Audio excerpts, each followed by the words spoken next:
Good afternoon, friends, and thank you for being with us here in our Bible in Focus live stream. Now, we will be having a Lenten special today. That meaning to say, we will be sharing with you what I preached earlier this morning when I was called by CWL Vicariate of St. Joseph when I preached for their prison ministry. So earlier this morning, we visited the prison here in San Juan City, and I preached from Isaiah 61, verses 1 to 2. Okay, the thing is, I preached in Tagalog earlier, so what you will be hearing today in this live stream is the words of God in Tagalog, and the sermon that I will be having today is also in Tagalog. Are really special. This will be our Lenten special for today. Alright? Magandang umaga mga kaibigan, mga kapatid kay Kristo. Unang-una, ako ay nagpapasalamat at ako'y inanyayahan upang makapagsalita, makapaghatid ng magandang balita. Ito ay ang balitang ating ikalulugod dahil ito ay ang balitang hatid ng Panginoon, ang ating kaligtasan, eternal life. Tayo'y magbigay pugay sa salita ng ating Panginoon. Ating babasahin si Propeta Isaías, Kapitulo 61, verso 1 hanggang 2. Ang Espiritu ng Panginoong Yahweh ay sumasa akin, sapagkat ako'y kanyang hinirang. Sinugo niya ako upang dalhin ang magandang balita sa mga inaapi, upang pagalingin ang mga sugatang puso, upang ipahayag sa mga bihag at sa mga bilanggo na sila'y lalaya. Sinugo niya ako upang ipahayag na darating na ang panahon ng pagliligtas ni Yahweh.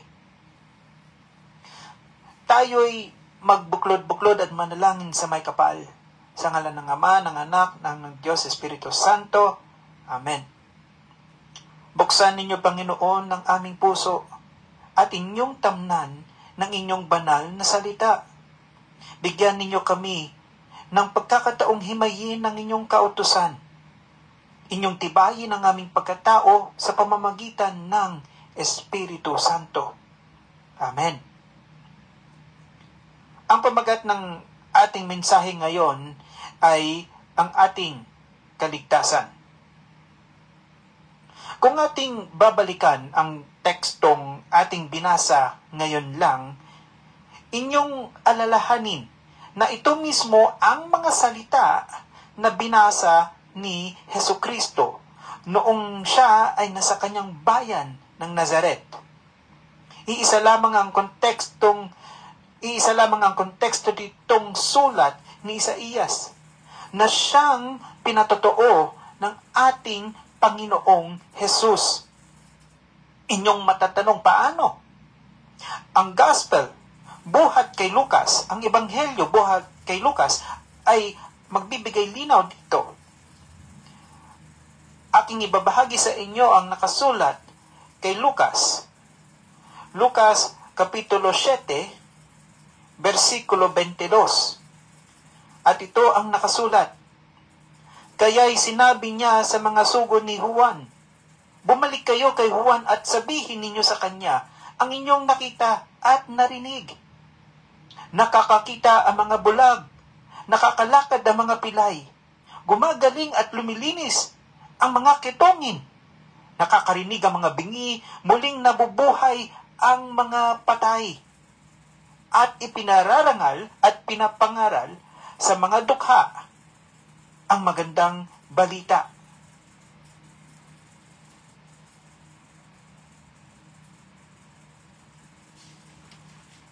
Mula mismo sa bibig ng ating Panginoon, kanyang pinatotoo ang mga sulat, lalo na ni Propeta Isaías, sa pamamagitan ng sa pamamagitan ng kanyang pagtuturo, lalo na ng mga milagrong kanyang ginagawa. Hindi ba't isa itong kagalakan, lalo na ng isang bayan na matagal nang naghihintay sa pagdating ng Mesiyas? Noong ito ay binasa ng ating Panginoon sa bayan ng Nazaret, ito ay ang taon ng Jubilee noon. Ito ay isang malaking pagdiriwang, ngunit iba ang nasa isip ng ating Panginoon noong panahon na iyon. Siya ay dumating sa ating mundo upang ibahagi ang kaligtasan na siyang dala ni Jesus at hindi hustisya. Kaya nga ang kanyang pagbasa ay kanyang pinutol ang verso 2 ni Isaías. Kung kanyang tinuloy ang pagbasa, ito ang lalabas. At ang paghihiganti ng Diyos laban sa kanyang mga kaaway. Sinugo niya ako upang aliwin ang mga nagluluksa. Aking uulitin, hindi hustisya at paghihiganti ng Diyos ang ipinunta niya dito sa ating mundo, kundi ang ating kaligtasan.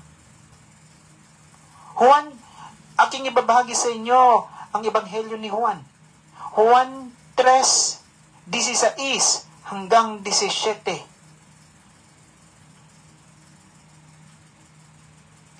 At ito ang nakasulat dito. Sapagkat gayon na lamang ang pag-ibig ng Diyos sa sangkatauhan, kaya't ibinigay niya ang kanyang kaisa-isang anak upang ang sinumang sumampalataya sa kanya ay hindi mapapahamak, kundi magkakaroon ng buhay ng walang hanggan. Isinugo ng Diyos ang kanyang anak hindi upang hatulan ng parusa ang sanlibutan, kundi upang iligtas ito sa pamamagitan niya. Pag-ibig ng Diyos Ama ang dala ni Hesukristo, ating kaligtasan. Tayo nang bumalik sa ating pabasang orihinal, buhat kay Isaías, at ating hihimayin ito. Anong naririto na bigay ng Diyos para sa atin? Ating balikan, Isaías 61, versikulo 1. Ang Espiritu ng Panginoong Yahweh ay suma sa akin. Anong ibig sabihin nito? Isa lamang ang pahiwatig nito. Ang ating pagpapasakop sa kabanalan ng Panginoon. Bakit ganito? Bakit ganito? Hayaan niyo akong ibahagi sa inyo ang sinulat ni Pablo, ang unang sulat ni Pablo sa mga Korinto. Kapitulo 6, versikulo 19 hanggang 20. Hindi ba ninyo alam na ang inyong katawan ay templo ng Espiritu Santo na nasa inyo at ipinagkakaloob ng Diyos sa inyo? Hindi ninyo pag-aari ang inyong katawan, sapagkat binili na kayo sa isang halaga. Kaya't gamitin ninyo ang inyong katawan upang maparangalan ang Diyos. Ang pagpapasakop sa Panginoon ang nagpapatunay na ang kanyang Espiritu Santo ay suma sa inyo. Ito ay isang paalala na ang inyong buhay ay hindi sa inyo. Ito ay isang hiram na buhay mula sa Panginoon. At kung ang katotohanan ito ay inyong itatatak sa inyong puso at isip, ang ginhawa na nasa Diyos lamang nagmumula ay magpapasa inyo. Bilang Kristiyano, mga totoong nananalig. Bilang Kristiyano ay itinatawag upang magpasakop. Dahil kung wala ang Diyos, wala tayo. ituloy natin ang ating pagbasa para ating maintindihan bakit kailangan nating magpasakop sa Diyos. At ituloy natin ang teksto ni Isaías, sapagkat ako'y kanyang hinirang. Paano kahihirangin ng Panginoon kung hindi ka magpapasakop? Paano ka bibigyan ng basbas? Ng totoong kaligtasan? Kung ang Diyos mismo ay hindi mo kinikilala. At kung hindi ka rin magpapasakop, paano ka magkakaroon ng totoong kaligayahan kung hindi ka sang-ayon sa Panginoon? Isipin ninyo yan. Sinugo niya ako upang dalhin ang magandang balita sa mga inaapi. Sa Ingles, ang terminong ito ay tinatawag na witnessing. Ating dinadala at ipinakikilala si Hesukristo sa lahat ng mga tao. Yan ang hinihingi ng Panginoon sa atin.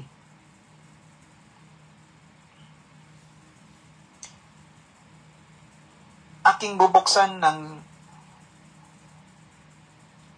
bubuksan ang Ebanghelyo ni Mateo na siyang aking gustong ibahagi rin sa inyo.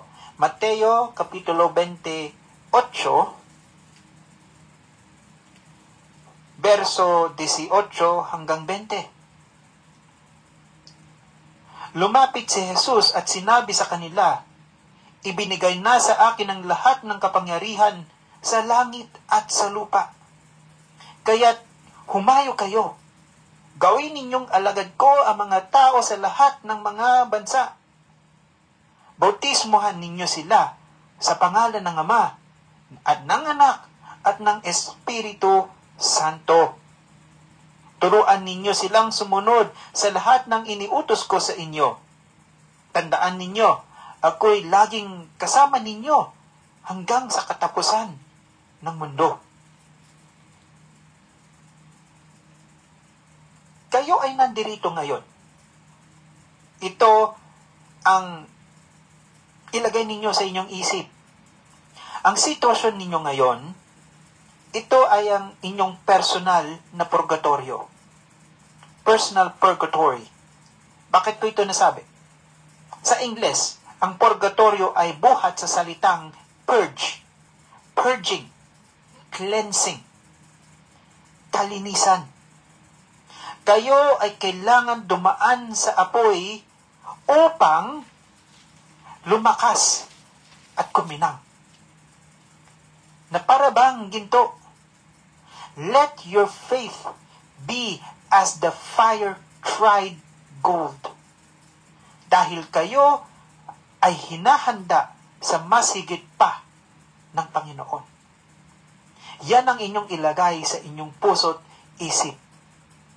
Ang pagpapakilala ng Panginoon sa inyo ay siyang magpapabago sa inyo. Basta't siya ang inyong pinaniniwalaan. Paglabas ninyo dito, hindi yan ang panimula ng inyong pagbabagong buhay. Nandito sa loob ninyo.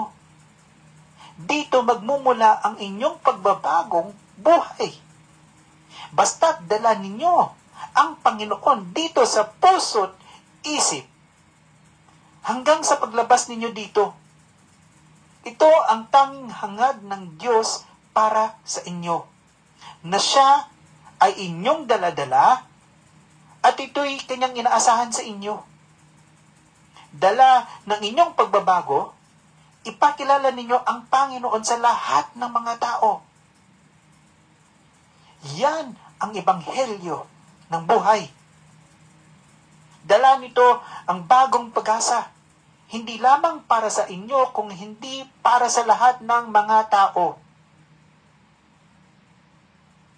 Upang pagalingin ang mga sugatang puso, upang ipahayag sa mga bilanggo na sila'y lalaya. Dala nitong mga salitang ito ang panibagong pag-asa na sa Diyos lamang maaaring magmula.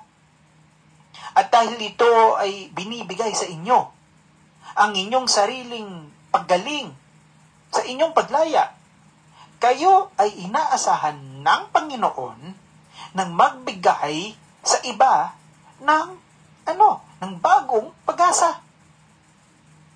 Bakit? Dahil darating na ang panahon ng pagliligtas ni Yahweh. Eternal life. Ito ang sinasabi dito sa versikulo 2. Salvation, pagliligtas, at ang pangakong buhay na walang hanggan, puno ng pabor at blessings ng ating Panginoon. Ito ay ang kanyang pangako para sa inyo. Ang inyong kailangang gawin, walang iba kung hindi ang panghawakan ang pangakong ito. Because God never fails His children. Ating itungo ang ating mga ulo at manalangin. Salamat, Panginoon, sa pagkakataong ito upang makilala kayo mula sa mga salita ng banal na kasulatan. Salamat sa dagdag na kaalaman dala ng bagong pag-asa. Ano mat hirap ng buhay, basta't nandyan lamang kayo, kakayanin namin lahat. Salamat, Panginoon, sa inyong mga turo at inyong mga paalala. Mapasa amin ang inyong espiritu para ang inyong liwanag ang aming maging gabay sa aming mga buhay. Dalangin namin ito sa ngalan ng inyong anak, ang aming Panginoong Hesukristo.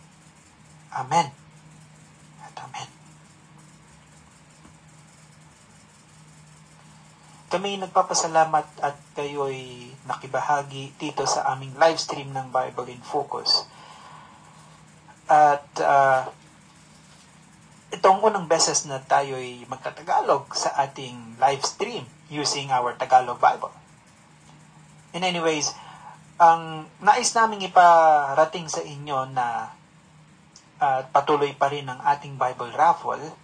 Kaya kung kayo'y interesado, sana aming inaasahan na kayo'y mag-join sa aming Bible raffle. We still have raffle tickets that we are raffling away. You'll be winning imported Bibles from Holman. Okay? And hope the proceeds that will be coming from the sale of this Bible raffle will actually fund our Bible exposition as we go to different areas, to the different vicariates, as we have been tasked by ARCAM, the Archdiocese of Manila, to go to different vicariates and do this Bible exposition, whether we do it in English or in Tagalog, which is actually good for us because not all could understand well English. Might as well also preach God's word in Tagalog. And we encourage everyone here to please join us. And also we're also going back to Pope Pius to continue on our Bible exposition in the Archdiocese of Manila every Saturday. Now, the details of all these Bible expositions will be posted in our social media page. And also, please do pray for us. Support our ministry by joining us in the raffle and also by attending our Bible exposition. Your sharing your resources with us will help in continuing our mission of evangelization. God's word is not meant to be kept, but shared, so that we could have a better society, we could have a brighter future, because it is only God who can guide us to what we are meant to be. So, take care, and God bless.